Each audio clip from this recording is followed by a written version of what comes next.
सिंधुदुर्ग जिल्हा परिषदेच्या विषय समिती सभापती निवडीत धक्कातंत्र पाहायला मिळालं असून अनपेक्षित नावे पुढे आली आहेत।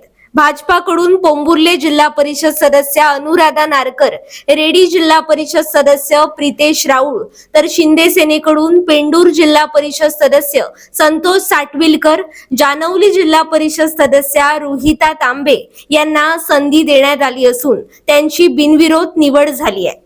पदाधिकारी निवडीत वैभववाडी आणि दोडामार्ग तालुक्याला स्थान न मिळाल्यानं पार्टी कोरीच राहिली आहे।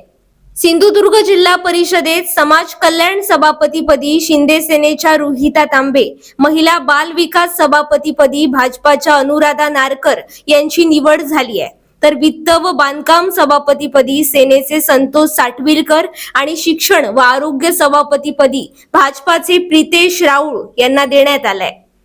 दाखवून दिलं असं निश्चितच आधी हेडलाईनमध्ये, कारण इतरत्र जिल्हा परिषदेच्या निवड ज्या आहेत त्या जे आपण ऐकतो वाचतो त्या पद्धतीत आपल्या नेत्यांनी जो काय आपला जिल्हा घडवण्याचा एक संकल्प केलेला आहे त्या संदर्भात आपण 50 जणांनी आज जे महाराष्ट्रात दाखवून दिलं आहे बिनविरोध करण्याचं, ते अतिशय सुंदर अशी आपली कामाची सुरुवात आहे असं माझं वैयक्तिक स्वतःचं मत आहे। यापूर्वी 2017 ते 2022 जिल्हा परिषद सदस्य म्हणून मला या सभागृहात काम करण्याची संधी मिळालेली होती आणि 6 वर्ष सभापती पद म्हणून सुद्धा मी यापूर्वी विसरलेलो होतो आणि पुन्हा एकदा मला माझ्या नेत्यांनी ही पुनश्ची संधी या नवीन कालखंडात मला दिलेली आहे। त्याबद्दल आपण सर्वांच्या वतीने, माझ्या वतीने विशेष आमच्या सर्व महायुतीच्या नेत्यांचे आभार व्यक्त करतो।